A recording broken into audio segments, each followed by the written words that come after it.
Good morning students. आज हम करने जा रहे हैं चैप्टर नंबर 7 एम्प्लॉयमेंट, जो हमने स्टार्ट किया था। उसके आगे कुछ अनदर कॉन्सेप्ट हम करेंगे। तो उसमें आज देखेंगे पहले तो self employed and hired workers. So ये टॉपिक है हमारा। तो कौन होते हैं सेल्फ एम्प्लॉयड और कौन होते हैं hired workers. So very first देखेंगे एम्प्लॉयमेंट को हम दो पार्ट में डिवाइड कर रहे हैं। पहले वो जो कि सेल्फ एम्प्लॉयमेंट होते हैं, खुद का काम करते हैं, राइट। दूसरे वो जो कि वेज एम्प्लॉयमेंट कहलाते हैं। वेज एम्प्लॉयमेंट में फर्दर हम रीड करेंगे रेगुलर वर्कर्स भी होते हैं और कैजुअल वर्कर्स भी। तो पहले हम क्या करेंगे, सेल्फ एम्प्लॉयमेंट किसको कहते हैं। सेल्फ एम्प्लॉयमेंट मतलब an agreement in which worker uses his own resources to make a living. Self employment के अंदर हम पढ़ते हैं कि एक ऐसा अरेंजमेंट जिसके अंदर वर्कर क्या करता है, यूज करता है अपने ही रिसोर्सेज को, जो उसके पास ओन रिसोर्सेज हैं उनको यूज करके क्या करता है, टू मेक अ लिविंग, अपनी आजीविका को कमाता है, right, to make a living. About 52% workforce in India belong to this category. हमारे इंडिया के अंदर अगर हम वर्कफोर्स चेक करते हैं, लास्ट वीडियो में हमने किया था क्या मतलब होता है वर्कफोर्स का, मतलब कितने लोग वर्किंग एरिया में है, कितने लोग काम कर रहे हैं, दैट इज वर्कफोर्स। तो इंडिया में 52% जो लोग हैं वो सेल्फ एम्प्लॉयड है, यानी कि खुद के रिसोर्सेज के साथ काम करते हैं। सो किस तरह से अपने रिसोर्सेज यूज करते हैं, जैसे कि हिज ओन लैंड, अपनी ही जमीन को उन्होंने इस्तेमाल किया, बजाय कि किसी और से वो रेंट पे लें उसको। अपनी ही कैपिटल को वो यूज कर रहे हैं अपने खुद के काम के लिए, और लेबर भी खुद ही लगा रहे हैं, यानी कि बाहर से कोई भी पर्सन वो हायर नहीं कर रहे हैं। सो इस तरह से खुद ऑनर भी खुद ही है, एंटरप्रेन्योर भी वो क्या है, खुद ही है, राइट। तो इस तरह से जो पर्सन खुद के काम के लिए क्या करते हैं, एंटरप्रेन्योरशिप भी खुद की है। ये सारे हम पॉइंट लिख रहे हैं यहाँ पे। तो अगर जो पर्सन खुद के रिसोर्सेज को यूटिलाइज करते हैं ताकि वो अपनी लाइफ को क्या कर सके, सर्वाइव कर सके, अर्निंग कर सके अपनी खुद की, तो वो क्या होता है, सेल्फ एम्प्लॉयड कहलाता है। एक होता है एम्प्लॉयमेंट का, एक दूसरा पार्ट है वेज एम्प्लॉयमेंट। तो वेज एम्प्लॉयमेंट क्या है, an arrangement in which a worker sales his labour and earn wages in return. वो क्या बेचता है इस अरेंजमेंट के अंदर, अपनी लेबर को बेचता है, यानी कि अपनी सर्विसेज देता है आगे, और बदले में क्या लेता है, and earn wages in return, और रिटर्न में अपनी वेजेस कलेक्ट करता है, वेजेस लेता है। So that is known as wage employment. जैसे कि एक डॉक्टर है, अगर हम डॉक्टर को देखें कि अपना खुद का बिजनेस कर रहा है, ठीक है, doctor running his own business. तो अगर उसका खुद का एक क्लिनिक है, नॉट बिजनेस, क्लिनिक खुद का खोला हुआ है, क्योंकि डॉक्टर है तो क्लिनिक ही करेंगे ना, बिजनेस नहीं होता वो, तो उसका प्रोफेशन है। तो डॉक्टर ने अगर खुद किया है तो हम बोलेंगे कि वो सेल्फ एम्प्लॉयमेंट का पार्ट है। तो वो क्या कर रहा है, खुद का ही क्लिनिक चला रहा है, तो वो सेल्फ एम्प्लॉयमेंट हुआ। लेकिन अगर वही डॉक्टर यहाँ पे खुद का क्लिनिक नहीं खोला हुआ उसने, वो डॉक्टर कहाँ पे काम कर रहा है, ही डॉक्टर इज एम्प्लॉयड, यानी कि he is employed by A hospital. अगर किसी हॉस्पिटल के अंदर उसको जॉब मिली है तो उसको बदले में क्या मिलेगा, सैलरी प्रोवाइड होती है, यानी कि वो वेज एम्प्लॉयमेंट का पार्ट है, क्योंकि उसको क्या मिल रहा है, उसके काम के बदले में, लेबर के बदले में क्या मिलता है, वेजेस। तो उस टाइम हम बोलेंगे कि वो सेल्फ एम्प्लॉयड नहीं है, वो हॉस्पिटल में काम कर रहा है एज एम्प्लॉय, तो वो वेज एम्प्लॉयमेंट है। समझ आया बेटे वेज एम्प्लॉयमेंट का मतलब। तो फर्स्ट होता है बेटे रेगुलर वेज या सैलराइज्ड एम्प्लॉयर या एम्प्लॉयज कौन होते हैं। When a worker is engage by someone, अगर कोई एक पर्सन किसी दूसरे के साथ इस तरीके से जुड़ा हुआ है, कैसे, और एन एंटरप्राइज या किसी एंटरप्राइज के साथ, किसी उद्योग के साथ, इंडस्ट्री के साथ, फैक्ट्री के साथ जुड़ा हुआ है, and is paid wages on regular basis, और उसको बदले में रेगुलर बेसिस के ऊपर क्या मिलती है, वेजेस मिल रही है, यानी कि पेमेंट मिल रही है, तो हम बोलेंगे कि रेगुलर सैलराइज्ड एम्प्लॉयज है, यानी कि रेगुलर बेसिस पे उनको सैलरी वेजेस जो है वो मिलती रहती है। तो ऐसे वर्कर्स क्या कहलाते हैं, रेगुलर ही वर्कर्स कहलाते हैं, ठीक है। तो किस तरह के रेगुलर वर्कर्स होते हैं, जैसे कि हम बोल सकते हैं ना कि प्रोफेशनल जितने भी पर्सन्स हैं, कि प्रोफेसर्स, ठीक है, प्रोफेशनल नहीं बेटे, प्रोफेसर्स हो गए या कोई टीचर्स हो गए, है ना, तो वो सारे क्या हैं, वो एज ए जॉब काम करते हैं बट रेगुलर बेसिस के ऊपर। इसी तरह से कोई सिविल इंजीनियर है, अगर civil engineer working in the construction company, तो अगर कोई पर्सन कंस्ट्रक्शन कंपनी के अंदर काम कर रहा है, कोई इंजीनियर की पोस्ट पे है, तो वो भी क्या है, उसका रेगुलर वर्क है, तो वो रेगुलर वर्कर कहलाएगा और उसको बदले में क्या मिलेगी, कोई फिक्स सैलरी जो है वो उन सबको मिलती है। ठीक है, ये होते हैं रेगुलर वर्कर्स। तो इंडिया में कितनी कैटेगरी है, कितने परसेंटेज है इंडिया में, वो हम देखते हैं। Regular workers account for just 18% of India's workforce. India की वर्कफोर्स को अगर हम चेक करते हैं तो सिर्फ 18% लोग जो हैं वो क्या है, रेगुलर वर्कर्स कहलाते हैं, राइट। सो बेटे जो रेगुलर वर्कर्स होते हैं उनको एक और बेनिफिट भी मिलता है कि वो जो परमानेंट बेसिस पे होते हैं उनको सोशल सिक्योरिटी बेनिफिट्स भी मिलते हैं। क्या होते हैं ये सोशल सिक्योरिटी बेनिफिट्स जो उनको प्रोवाइड किए जाते हैं? आपने सुना होगा कि जो गवर्नमेंट जॉब पे है, हम कहते हैं ना कि रेगुलर परमानेंट बेसिस पे उनकी जॉब है, तो उनको पेंशन मिलती है, पेंशन लग जाती है उन पर्सन्स की, या उनको प्रोविडेंट फंड जो है वो मिल जाता है। इसी तरह से एक्सेट्रा बहुत सारे ऐसे हमारे पास कॉन्सेप्ट है, बहुत सारे ऐसी चीजें हैं जो कि उनको बेनिफिट देती हैं इन फ्यूचर के अंदर। पेंशन मिल गए, ओल्ड पेंशन फंड उनको मिल जाता है, ग्रेचुटी फंड मिलता है, लीव इन कैश फंड मिल जाती है एक्सेट्रा। तो कितने तरह के उनको बेनिफिट्स जो है वो देती है, यहाँ पे गवर्नमेंट की तरफ से उनको बेनिफिट्स मिलते हैं। तो रेगुलर बेसिस पे ये सारे प्रोवाइड होते हैं। आगे आता है कैजुअल बेसिस लेबरर कौन से होते हैं। तो workers who are casually engaged and in return get remuneration for the work done. So एक ऐसे लोग जो कि हम कहते हैं कि एक इस बिजनेस के साथ जुड़े हुए हैं, जहां पे उनको एज ए वर्कर जब उनका काम खत्म हो जाता है तो उनको सैलरी मिलती है, रेम्यूनरेशन उनको मिल जाता है। Are term as casual worker, तो वो कैजुअल वर्कर कहलाते हैं। Casual worker account of 30% of India's workforce. और अगर टोटल वर्कफोर्स में वर्कर्स में अगर हम काउंट करें तो 30% जो लोग हैं वो हमें नजर आएंगे। कैसे? कैजुअल बेसिस पे काम करने वाले लोग हमें नजर आएंगे।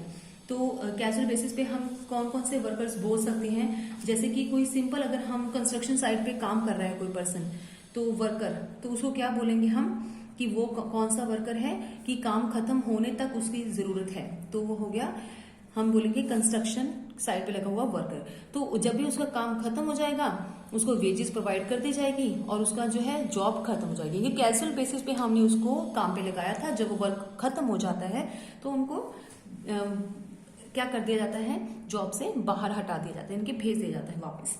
ठीक है, तो ये है सारे क्या, casual workers. So casual workers are not hired on the permanent basis. ये हमें पता ही है कि परमानेंट बेसिस पे नहीं होते।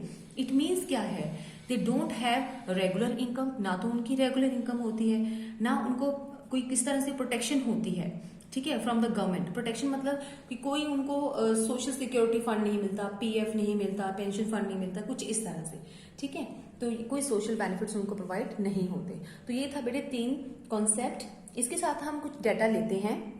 सो बेटे डेटा में हम बुक के ऊपर आपको मैं शो कर रही हूँ। थोड़ा बहुत तो इस बुक में से डाटा आपको लर्न करना पड़ता है, बहुत लंबा चौड़ा नहीं आपको कॉन्सेप्ट लेना, थोड़े से डाटा आपको लर्न होनी चाहिए। ठीक है, जैसे कि यहाँ पे अब था कि हम बात कर रहे थे कि सेल्फ एम्प्लॉयड कितने हैं लोग। तो अभी हम डिस्कस किया कि पूरी वर्क फोर्स में 52% जो है वो सेल्फ एम्प्लॉयड पर्सन हमें नजर आते हैं इंडिया में। रेगुलर वर्कर्स 18% दिखते हैं और कैजुअल कितने दिखते हैं, 30%। तो इसी तरह से अगर हम इनको जेंडर वाइज लेते हैं, मेल और फीमेल की कैटेगरी में अगर चेक करें कितने लोग मेल वर्कर्स हैं सेल्फ एम्प्लॉयड में या फिर रूरल सेल्फ एम्प्लॉयड या फिर रेगुलर में या फिर कैजुअल में, तो हम इसको देख सकते हैं। कैसे? अगर अगर आपको चाहिए तो आप इसको डेटा को सिंपल लिख सकते हो, या अपने क्वेश्चन को आंसर को अट्रैक्टिव करने के लिए आप इसको पाई चार्ट के अंदर शो करके दिखा सकते हो अगर आपके पास टाइम है। अगर आप चाहो तो उसको बार ग्राफ में भी शो करके दिखा सकते हो। ठीक है, तो कोई भी कैटेगरी आपको मिल सकती है, तो आप किसी तरीके से भी शो करोगे तो आपका सही होता है। जैसे कि यहाँ पे हम ले रहे हैं कि अगर जेंडर वाइज हमें बताना हो तो हमने यहाँ पे 3 अलग अलग मेंशन किया है साइन। तो अगर बहुत लाइट डॉटेड है तो ये सेल्फ एम्प्लॉयड है। ठीक है, डार्क डॉटेड को हम कैजुअल मानते हैं और थोड़ा क्रॉसिंग लाइंस को हम क्या कहते हैं, यहाँ पे स्टार्स हैं, और क्रॉसिंग लाइंस को हम रेगुलर मानते हैं। ठीक है, तो थोड़ा सा और हम लार्ज करके आपको मैं शो करके दिखाती हूँ। तो मेल पर्सन हम लेते हैं और फीमेल, 2 तरह के हमने क्या लेने हैं, पाई चार्ट जहाँ पे ड्रॉ करे हैं। तो इन दोनों के कंपेरेटिवली हम क्या देखते हैं, जो मेल पर्सन हैं किसके अंदर, सेल्फ एम्प्लॉयड में वो 51% है, लेकिन फीमेल कितनी है, 56% है। इनकी खुद का काम करने वाले में अगर दोनों में कंपेयर करें तो सेल्फ एम्प्लॉयड ज्यादा कौन है, फीमेल्स हैं। ठीक है, कैजुअल वर्कर्स में हम देखें तो मेल पर्सन 29% है और फीमेल कितनी है, 31% है, राइट। और इसी तरह से अगर रेगुलर वर्कर हम चेक करेंगे तो रेगुलर की कैटेगरी में फीमेल थोड़ा पीछे रह जाती हैं, क्योंकि रेगुलर उनको जॉब जो है प्रॉपर नहीं मिलती, क्योंकि उसके लिए स्पेशल स्किल्स की जरूरत होती है, और स्पेशल स्किल्स के लिए क्या होता है, मेल पर्सन जो होते हैं वो आगे चले जाते हैं, यानी कि 20% जो है वो मेल पर्सन रहते हैं किसके अंदर, रेगुलर सैलराइज एम्प्लॉयज के तौर पे, और रिमेनिंग कितना रह गया, अगर हम बाकी देखें 13%, क्योंकि टोटल अगर हम काउंट करते हैं तो कितना आ जाता है, ऑलमोस्ट 30 या 33% है, तो 13% क्या आएगा इसके अंदर कि जो फीमेल पर्सन्स हैं। ठीक है, तो रीजन क्या है, यही कि स्किल की रिक्वायरमेंट होती है, जो कि दोनों में कंपेयर करें तो वो स्किल्स जो है वो मेल पर्सन्स के पास ज्यादा होती है। तो ये माना है हमारे जो स्टेटस का, जो भी हम स्टेटस सिंबल में लेके चलते हैं। नेक्स्ट क्या है बेटे, तो इसी तरह से कई बार आपको सिंपल ये क्वेश्चन आ जाता है कि हमें यहाँ पे एम्प्लॉयमेंट बतानी है, यानी कि सेल्फ एम्प्लॉयमेंट, कैजुअल और रेगुलर बताना है, बट रीजन वाइज मतलब अर्बन एरिया में कितने हैं, रूरल एरिया में कितने हैं, ये तीनों की तीनों कैटेगरीज। तो अगर ये क्वेश्चन आ जाए तो आपको इस तरीके से डायग्राम बना के उसको एक्सप्लेन कर देना है।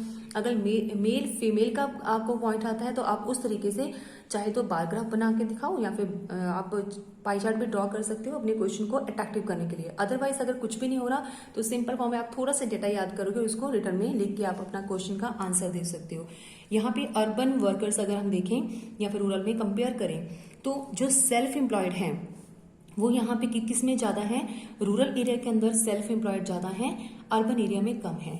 ठीक है, कैजुअल वर्कर्स क्या है, कैजुअल वर्कर्स यहाँ पे अर्बन एरिया के अंदर 15% है, लेकिन रूरल एरिया में अभी भी 35% जो लोग एज ए कैजुअल बेसिस के ऊपर ही काम करते हैं, फील्ड के अंदर काम करते हैं, तो उनको एज ए कैजुअल जॉब मिलती है। जब तक हमारा सीजन वाइज कोई क्रॉप्स हम प्रोड्यूस कर रहे हैं तब तक हम उनको काम पे रखते हैं, अदरवाइज उनको फिर क्या है, डिस्गाइज कर देते हैं। ठीक है, तो आगे आता है रेगुलर सैलरीज। तो रेगुलर सैलरीज का काम जो होता है वो अर्बन एरिया में ज्यादा जॉब्स मिलती हैं 42%, लेकिन इस तरह के काम गांव में, रूरल एरिया में कम नजर आते हैं। जो रेगुलर सैलरीज हमें देने वाले काम मिल जाए वो है सिर्फ 9% पार्ट। ठीक है बेटे,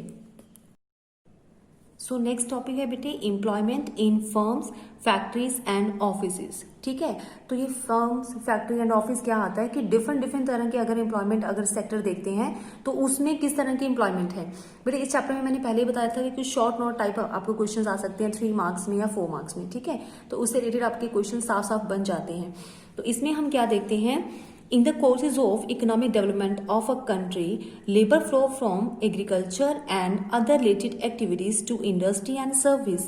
यानी कि अगर हम यहाँ पे चेकआउट करते हैं डेवलपमेंट को, तो यहाँ पे जो लेबर है उनका फ्लो कहाँ चला जाता है, एग्रीकल्चर की जगह पे वो कहाँ की तरफ शिफ्ट हो जाते हैं, इंडस्ट्रीज और सर्विस की तरफ शिफ्ट हो जाते हैं जब डेवलपमेंट की बात आती है, जब डेवलपमेंट ज्यादा होने लग जाता है। ठीक है, इन दिस प्रोसेस, और इसी प्रोसेस में workers migrate from rural to urban area, तो वो रूरल से अर्बन एरिया की तरफ दौड़ने लग जाते हैं, क्योंकि इंडस्ट्रीज में या सर्विसेज में उनको क्या चाहिए, काम चाहिए। तो eventually at the much later stage the industrial sector begins to lose its share of total employment as the service sector entered a period of rapid expansion।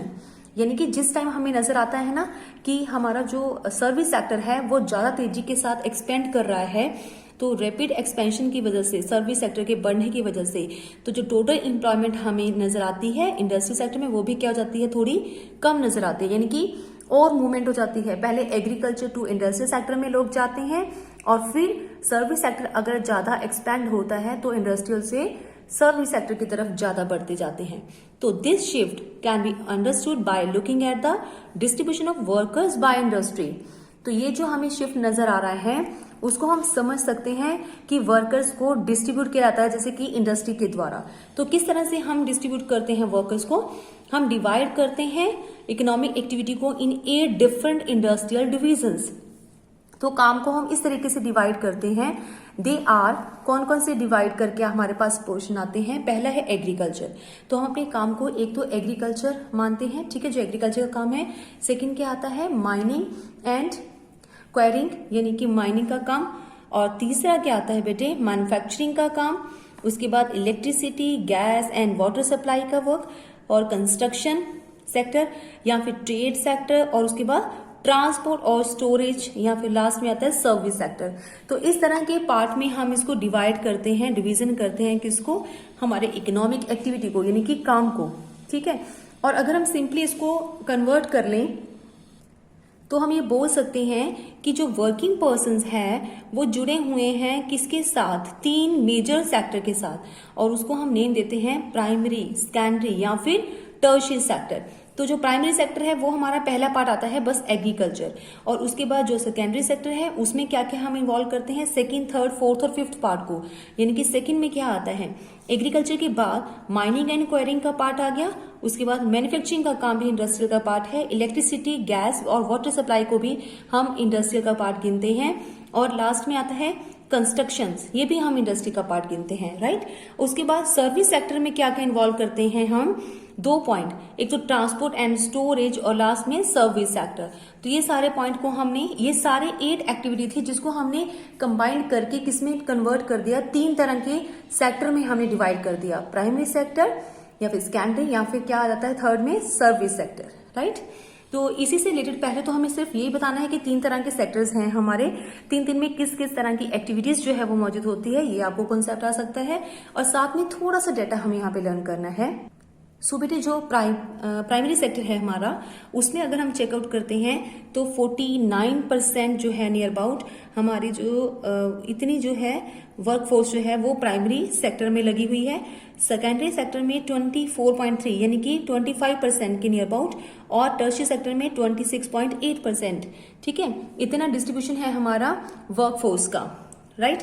तो इसके अलावा हमने यहाँ पे डाटा सिर्फ इतना याद करना है, प्राइमरी सेक्टर में कितना है और सेकेंडरी सेक्टर में कितना है, कितने वर्कर्स यहाँ पे काम कर रहे हैं, कितनी परसेंटेज है उनकी वर्कफोर्स की, और इसके अलावा क्या डेटा आपको याद करना है, रूरल एरिया के अंदर, रूरल एरिया में हमारे प्राइमरी सेक्टर में कितना है लोगों का वर्कफोर्स, 66.6%, और सेकेंडरी में 16% और टर्शियरी में 17.4%, राइट। ये थोड़ा सा जितना आपको लर्न हो सके आप राउंड ऑफ करके इसको लर्न कर सकते हो। अर्बन एरिया के अंदर 9% और सेकेंडरी सेक्टर में 31% हमारी वर्कफोर्स है, और टर्शियरी में 60%। तो इन सबको कंपेयर करके आपको क्या जजमेंट होती है, अगर आपको कंपैरिजन करना आ जाए पूरे का पूरा, आपको table as it is exam के अंदर आ जाए, तो आप कैसे इसको मेजर करोगे। तो अगर हमें इस तरह के आ जाए तो हम यहाँ पे पहले कंपैरिजन करेंगे टोटल के अंदर, कि टोटल में सबसे ज्यादा जो है वो पहले हमारा वर्कफोर्स किस में लगा हुआ है, सबसे ज्यादा काम कहाँ पे हो रहा है, प्राइमरी सेक्टर के अंदर, जबकि सेकेंडरी और टर्शियरी सेक्टर में कम काम हो रहा है। फिर उसके बाद हम कंपेयर करेंगे रूरल और अर्बन एरिया के अंदर। तो रूरल और अर्बन एरिया में अगर हम चेकआउट करते हैं तो प्राइमरी सेक्टर में जो है अभी हमारी वर्कफोर्स बहुत ज्यादा काम कर रही है, क्योंकि वहां पे फील्ड में काम किया जाता है, यानी कि अर्बन एरिया के अंदर इस तरह की जो है फील्ड के काम करने का काम बहुत कम होता है, यानी कि सिर्फ 9% है।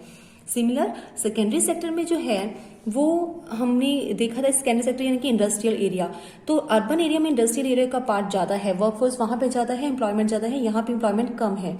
और सर्विस सेक्टर में भी हमारे अर्बन एरिया में ही ज्यादा नजर आ रहा है, 60% और वर्कफोर्स हमारी अर्बन एरिया में काम करती है, जबकि हमारा जो सर्विस का सेक्टर का पार्ट है वो गांव में कम है। ये होता है कंपैरिजन करने का तरीका। और इसी तरह से अगर आपको वुमेन और मेन में भी कंपेयर करना हो तो वुमेन्स क्या है हमारी ज्यादा काम करती हैं प्राइमरी सेक्टर के अंदर, ठीक है। तो प्राइमरी सेक्टर में हमारे यहाँ पे 62% है, और यहाँ पे मेन कितने हैं 43%, यानी कि ज्यादातर वुमेन वहां पे काम करती हैं फील्ड के अंदर। सेकेंडरी सेक्टर में कितना है 20% वुमेन है हमारे, तो 25% क्या है वहां पे मेन काम करते हैं, और 30% मेन काम करते हैं, तो वहां पे गर्लिश का एरिया कितना है सिर्फ 17, यानी कि वुमेन जो है बाकी 2 सेक्टर में बहुत कम इन्वॉल्व होती है, लेकिन एग्रीकल्चर में वो ज्यादा इन्वॉल्व होती है, ठीक है, काम करने के लिए, क्योंकि वहां पे उनको ज्यादा स्किल्स की जरूरत नहीं होती, एजुकेशन की रिक्वायरमेंट नहीं होती, जो वहां पे सिर्फ उनकी लेबर काम करती है, राइट बेटा। सो बेटे इस पूरे पैराग्राफ में आपको वही सारी वर्डिंग यहाँ पे यूज की हुई है जो अभी हमने किया था।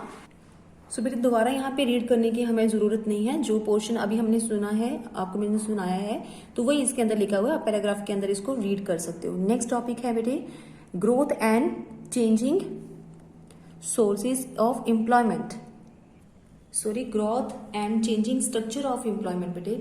तो ये भी बहुत इंपॉर्टेंट सा पार्ट है, इसमें आपको पूछा जाता है कि चेंजिंग स्ट्रक्चर क्या है एम्प्लॉयमेंट का, तो किस तरह का चेंज हम यहाँ पे बात कर रहे हैं वो हम पढ़ेंगे। कि एक तो यहाँ पे देखेंगे here we will look at 2 development indicators. 2 तरह के हमें इंडिकेटर्स नजर आते हैं डेवलपमेंट होने के, कि इकोनॉमी के अंदर डेवलपमेंट हुआ है। पहला इंडिकेटर क्या है, ग्रोथ ऑफ एम्प्लॉयमेंट। जब हमारी एम्प्लॉयमेंट बढ़ती है तो हम कह देते हैं कि डेवलपमेंट हो गया। जब हमारी जीडीपी बढ़ती है तब भी हम कहते हैं कि डेवलपमेंट हो गया। ठीक है, तो डेवलप होने के लिए 2 इंडिकेटर्स को हम ध्यान में रखते हैं, राइट। इसके साथ साथ ड्यूरिंग द पीरियड ऑफ 1950 2010, यानी कि इस टाइम पीरियड के अंदर जो हमारा जीडीपी था इंडिया का, वो बहुत पॉजिटिवली क्या हो रहा था, बढ़ रहा था, and was higher than the employment growth.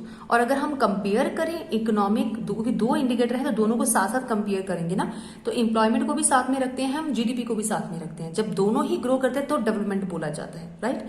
तो इसी को हम बोलते हैं ग्रोथ हो गया। तो अगर हम जीडीपी भी बढ़ रहा था पॉजिटिव वे से, लेकिन जो हमारा वो हायर देन था एम्प्लॉयमेंट से भी, एम्प्लॉयमेंट भी थोड़ा बढ़ रहा था, लेकिन उससे भी ज्यादा क्या बढ़ रहा था, हमारा जीडीपी बढ़ रहा था। However, there were always fluctuation in the growth of GDP. But हमारा जो जीडीपी है इस टाइम पीरियड के अंदर कहीं ना कहीं थोड़ा सा अप डाउन हल्का हल्का सा होता रहा। During this period employment grew at the rate of not more than 2%। ये बहुत इंपॉर्टेंट लाइन है। अगर आपको वन वर्ड में भी आ जाए कि जो हमारा टाइम पीरियड था 1950 से लेके 2010 का, तो इस टाइम पीरियड के अंदर हमारा जो एम्प्लॉयमेंट था वो उसकी ग्रोथ कितनी थी, तो हम बोल सकते हैं कि रेट जो था हमारी ग्रोथ का ऑफ नॉट मोर देन 2%, बस 2% के अंदर अंदर ही था। कभी 1.5 था, कभी 1.9 हो गया, कभी 1.7, कभी 2.3, इस तरह से 2.03, तो कुछ आगे पीछे हो रहा था, लेकिन 2% के नियर अबाउट ही था, इससे बहुत ज्यादा नहीं था। ठीक है, एक बार हम इसको थोड़ा सा ग्राफ के ऊपर चेक करते हैं। बेटे ये आपका ग्राफ है, ठीक है, तो एग्जाम में आपको इतना कॉम्प्लिकेटेड चीजें नहीं आएंगी सॉल्व करने के लिए कि आपको ग्राफ ड्रॉ करना पड़े, बट हाँ ये हो सकता है कि एग्जाम के अंदर आपको ये ग्राफ गिवन हो, और गिवन हो तो उससे रिलेटेड कुछ कॉन्सेप्ट या कुछ क्वेश्चन जो है वो आपसे सीबीएसई पूछ सकते हैं। ठीक है, तो इस तरह की ग्राफ्स भी आपको नॉलेज में होनी चाहिए कि अगर कुछ आ जाता है तो आप कैसे एक्सप्लेन करोगे। बेटे जो ऊपर ये नीचे लाइन जो नजर आ रही है ब्लैक, वो हमें एम्प्लॉयमेंट को शो कर रही है। तो ऊपर जो हमें थोड़ा सा लाइट में नजर आ रहा है, ब्लैकिश कम है ग्रेइश में, तो वो हमें किस चीज को शो कर रहा है, जीडीपी को शो कर रहा है। तो हमने बोला था कि दोनों ही कॉन्सेप्ट क्या क्रिएट करते हैं, हमें डेवलपमेंट को इंडिकेट करते हैं कि हमारी इकोनॉमिक डेवलप हो रही है, राइट। हमने कौन सा ईयर लिया है, 1952 2012, तो 1950 टू 2012 के बीच का हम टाइम पीरियड ले रहे हैं। उसमें हमने नोटिस किया है बेटे, इस टाइम पीरियड के अंदर क्या नोटिस कर रहे हैं कि जो हमारा जीडीपी है वो बढ़ रहा है, कभी थोड़ा सा फ्लक्चुएट कर रहा है, अभी हमने रीड किया था कभी कभी थोड़ा सा, लेकिन फिर भी मोस्टली अगर हम चेक करें तो ये बढ़ ही रहा है। कहीं कहीं थोड़ा सा डाउन होता है, फ्लक्चुएट होता, लेकिन फिर भी ज्यादातर क्या हो रहा है, इंक्रीज हो रहा है। लेकिन जो एम्प्लॉयमेंट लेवल है वो हमारा क्या है, ज्यादातर नहीं बढ़ रहा है। यहाँ पे फिर भी थोड़ा सा बढ़ रहा था, लेकिन इस टाइम पीरियड के ऊपर उसने थोड़ा सा कम होना शुरू हो गया, उसके बाद दोबारा एक बार डाउन हुआ एम्प्लॉयमेंट हमारा। ठीक है, तो ये क्या है 0.98 यहाँ पे हमारा, यानी कि ऑलमोस्ट अगर हम पूरे डेटा को चेक करें तो यहाँ पे क्या हो रहा है, 2 पॉइंट से बहुत ज्यादा आगे नहीं बढ़ रहा है, मोर देन नहीं है, लेकिन फिर भी जो जीडीपी की ग्रोथ है वो काफी अच्छे से इंक्रीज करती हुई नजर आ रही है। ठीक है, तो एक हमने यहाँ पे पॉइंट देखा है कि जो ईयर है हमारा 1997 2000 के आसपास हमारे डाउन हुआ है। ठीक है, तो इसका भी हम थोड़ा सा रीड करते हैं, इनका जो गैप नजर आ रहा है इसको क्या कहते हैं, फिर हम आएंगे दोबारा ग्राफ के ऊपर। सो हमारा जो रिकॉर्ड है, डेटा हमें क्या समझाता है कि इन द लेट 1990, यानी कि लेट 1990 का मतलब जब 90 की जो टर्म्स है वो खत्म हो रही है, ऑलमोस्ट 91 से लेके 99 तक हमारा 90s का टाइम पीरियड है, तो 99 का यानी कि लेट 90 की बात करेंगे तो 99 के नियर अबाउट की बात कर रहे हैं हम। एम्प्लॉयमेंट क्या है, वो डिक्लाइन होना शुरू हो रहा है और reach the level of growth, ठीक है, that India had in the early stage of planning. So अगर हम यहाँ पे हमारा एम्प्लॉयमेंट कम हो रहा है, लेकिन जो लेवल ऑफ ग्रोथ है and reach the level of growth, तो यानी कि हम ग्रोथ की तरफ फिर भी बढ़ रहे हैं। ठीक है, रीजन क्या है वो हम पढ़ेंगे आगे, तब भी इंडिया में ग्रोथ हो रहा है। Early stages of the planning के accordingly. So during these year, इस सालों के अंदर, we also find a widening gap between the growth of GDP and employment. तो ये बहुत ही इंपॉर्टेंट लाइन है बेटे। जीडीपी और एम्प्लॉयमेंट के बीच में हमें क्या नजर आ रहा है, गैप नजर आ रहा है। So this mean that is in Indian economy without generating employment. तो अभी हमने जनरेट भी नहीं करी एम्प्लॉयमेंट, हम तो कह रहे हैं कि इन सालों के अंदर तो एम्प्लॉयमेंट हमारी क्या हो रही है, स्टार्टेड डिक्लाइनिंग। तो कैसे कह सकते हैं कि ग्रोथ हो रही है, हमारी तो एम्प्लॉयमेंट कम हो रही है ना। सो ये गैप बढ़ गया है उल्टा, जीडीपी तो लगातार बढ़ रही है लेकिन एम्प्लॉयमेंट कम है।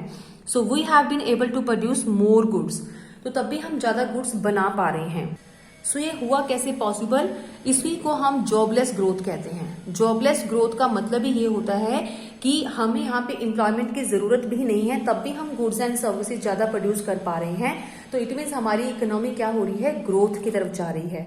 तो ये हो गया जॉबलेस ग्रोथ। हमें लोगों को रखना भी नहीं पड़ेगा, यानी कि हम टेक्नोलॉजी वाइज इतना एडवांस हो गए कि हम प्रोडक्शन कर सकते हैं ज्यादा। सो बेटे यहाँ पे है 1999 और 2000 की बात कर रहे हैं हम। तो इस टाइम 1997 और 2000 में यहाँ पे जो गैप नजर आ रहा है आपको, ये ग्रोथ बढ़ रही है लेकिन एम्प्लॉयमेंट डाउन हो रही है। तो इसी गैप को हम क्या बोलते हैं, जॉबलेस ग्रोथ कहते हैं। जो कि वन टाइम हमें और देखने को मिला 2005 और 10 के अंदर कि यहाँ पे हमारा जीडीपी बढ़ रहा है लेकिन उसी के ऑपोजिट अगर हम एम्प्लॉयमेंट की बात करें तो वो कम हो गई थी। ठीक है, कम हो गई थी। तो इसीलिए हम क्या कह सकते हैं, इनका जो गैप हमें नजर आ रहा है ये हमें दिखेगा कि एम्प्लॉयमेंट तो है नहीं है लेकिन फिर भी ग्रोथ है, यानी कि जॉबलेस ग्रोथ हम इसको बोल सकते हैं। ठीक है बेटे। सो बेटे अब हम बात कर चुके हैं कि एम्प्लॉयमेंट और जीडीपी की ग्रोथ की। ठीक है, अब पॉइंट क्या था हमारा, हेडिंग क्या था कि चेंजिंग स्ट्रक्चर ऑफ एम्प्लॉयमेंट। तो वो कैसे हमें एम्प्लॉयमेंट में चेंज नजर आएगा, तो वो स्ट्रक्चर में कैसे चेंज आया, दो तरीके से हम देखेंगे, सेक्टर वाइज और स्टेटस वाइज। ठीक है, पहले हम देखते हैं सेक्टर वाइज। तीन तरह के सेक्टर्स हमारे होते हैं, प्राइमरी सेक्टर, सेकेंडरी सेक्टर और सर्विस सेक्टर। तो इन तीनों में क्या क्या हमें चेंज देखने को मिला एम्प्लॉयमेंट के अंदर। तो क्या रियलिटी के अंदर हमने वो चीज जो हम हासिल करना चाहते थे वो हमने अचीवमेंट करके दिखाई या नहीं दिखाई। तो इसमें हम पहले देखेंगे कि जो हमारा सबसे पहले एग्रीकल्चर सेक्टर जो था उसमें पॉपुलेशन ज्यादा इन्वॉल्व है। हमारी रूरल एरिया के अंदर एग्रीकल्चर का जो काम है वो ज्यादा होता है, इसलिए ज्यादातर लोग वहां पे इन्वॉल्व हैं। Right. So the development strategy in many countries including India have always aimed to reducing the promotions of people depending in agriculture। तो यहाँ पे जो लोगों की सोच थी, इंडिया की भी सेम सोच थी अदर कंट्रीज के अकॉर्डिंगली, कि जो लोग हमारे प्राइमरी सेक्टर के ऊपर ज्यादा डिपेंडेंट हैं उनको रिड्यूस किया जाए। तो धीरे धीरे उनको कम करना चाहिए, इसी के ऊपर डिपेंडेंट ना रहे। तो अगर हम ईयर वाइज चेक करें 72-73 के अंदर हमने नोटिस किया 74 पॉइंट हमारी पॉपुलेशन जो थी वो एग्रीकल्चर पर डिपेंडेंट थी। उसके बाद जैसे जैसे ईयर चलते गए 83 में 68% रहेगी और इसी तरह से 2011 में 48.9% जो पॉपुलेशन थी हमारे एग्रीकल्चर में डिपेंडेंट थी, यानी कि काफी कम कर दिया हमने, रिड्यूसिंग कर दिया पॉपुलेशन वर्कफोर्स को एग्रीकल्चर से। तो अब यहाँ पे हमने पूरा डेटा जो है वो लर्न नहीं हो सकता बेटे, ये पॉसिबल नहीं है। आप सिर्फ फर्स्ट वाला और लास्ट वाला जो है जितना भी हमें गिवन है अगर वो हो सके तो उतना लर्न कर सकते हो, नियर अबाउट आप लर्न कर सकते हो। ठीक है, फिर सेकेंडरी सेक्टर जो है वो 10.9 था, पहले उस पर हमारा कम फोकस था, लोग कम यहाँ पे काम कर रहे थे, लेकिन अब तक जाते जाते इस ईयर तक हमने ज्यादा लोगों को वहां पे मूव कर दिया, यानी कि शिफ्ट हो गए। और इस तरह से सर्विस सेक्टर 14.8 था, जबकि धीरे धीरे बढ़ के वो भी 26.8 हो गया। तो ये था हमारा सेक्टर वाइज हमने चेंज कर दिया, structural change, that is called the structural change of employment. Right. तो इसको अगर हम स्टेटस वाइज चेक करें तो कैसे हम बोलेंगे कि 72 से लेके 2012 तक, यानी कि 40 इयर्स तक हम देखें, लास्ट 40 इयर्स में जो पीपल हैं वो मूव कर जाते हैं self employment and regular salaries employment to casual work. ठीक है, कैजुअल वेज वर्क की तरफ ज्यादा जा रहे हैं। कैसे, अभी हम ऊपर चेकआउट कर रहे थे कि 72 में अगर हम चेक करें तो सेल्फ एम्प्लॉयड 61 थे। राइट। और इसी तरह से नेक्स्ट ईयर तक जाते जाते 52% रह गए। सिमिलर जो थे रेगुलर वर्कर भी 15.4 थे। ठीक है, और वो थोड़े से इंक्रीज हुए, यानी कि ज्यादा नहीं, नामात्र जैसा ही है, 18% कुछ इंक्रीज हुए, यानी कि ज्यादा फर्क नहीं पड़ा। उसके बाद जो कैजुअल वर्कर है ये 23.2 थे, लेकिन काफी फर्क पड़ गया। आगे आगे ईयर तक जाते जाते 30% तक जो थे वो शिफ्ट हो गए लोग, यानी कि कैजुअल वर्कर की तरफ ज्यादा लोग फोकस करने लगे। अब सेल्फ एम्प्लॉयड भी कम होने लगे और जो रेगुलर थे वो भी थोड़ा सा कम दिखाई देने लगे। ठीक है, तो ये self employed continues to be the major employment provider. तो स्कॉलर्स क्या कहते हैं कि process of moving from self employment and regular salaried employment, अगर हम इसी तरह से प्रोसेसिंग इसी को कहेंगे कि अगर मूव करते रहे, सेल्फ एम्प्लॉयमेंट भी कम होने लगे लोग और जो रेगुलर सैलरी एम्प्लॉयड है वो भी अब कम होते हैं, लोगों को अच्छे से काम कहाँ मिलता है, सरकारी जॉब कहाँ मिलती है, गवर्नमेंट में रेगुलर वर्कर्स कम रहने लगे हैं। सो प्राइवेटाइजेशन में चले गए, यानी कि कैजुअल वर्कर हो गए। सो इसी तरह से इसी प्रोसेस को जो कैजुअल वर्कर की तरफ जा रहे हैं, इसी को कैजुअलाइजेशन ऑफ अ वर्कफोर्स कहते हैं। कभी आपको क्वेश्चन आ जाए कि कैजुअलाइजेशन वर्कफोर्स क्या होता है, तो आप यही बोलोगे कि moving from self employment and regular salaried employment to casual base, ठीक है, कैजुअल बेस्ड वर्क, तो उसी को कैजुअलाइजेशन ऑफ वर्कफोर्स कहते हैं। ठीक है, तो बेटे जितना भी आज हमने पोर्शन किया है उसमें डेटा को लर्न करने वाला काम ज्यादा है। आप बुक खोलोगे, थोड़ा सा इसको रीड करोगे, आपको सारा डेटा याद करने की जरूरत नहीं है, जस्ट आपको कंपेयर करके बताना है कि अर्लियर टाइम से लेके थोड़ा सा जो इंप्रूविंग टाइम है उसके अंदर कितना चेंज हम देते हैं। तो ये दो कंसेप्ट थे इसी के अंदर, एक तो ग्रोथ था, ग्रोथ ऑफ एम्प्लॉयमेंट, जो आपको ग्रोथ जीडीपी और एम्प्लॉयमेंट की इस तरह से ग्राफ के ऊपर हमने दिखाया अभी, और इसी के साथ क्या था, ग्रोथ के अलावा स्ट्रक्चरल एम्प्लॉयमेंट, जो कि हम दो तरह से देखते हैं, सेक्टर वाइज भी हमने चेकआउट किया है और स्टेटस वाइज भी। स्टेटस क्या होता है कि वो सेल्फ एम्प्लॉयड है, रेगुलर है या कैजुअल है। बेटे आज के लिए हमारा टॉपिक काफी हो गया, इसको यहीं पे खत्म करते हैं ताकि आप अच्छे से इसको अभी लर्न कर लो। ओके बेटे, नेक्स्ट वाला नेक्स्ट वीडियो में करेंगे।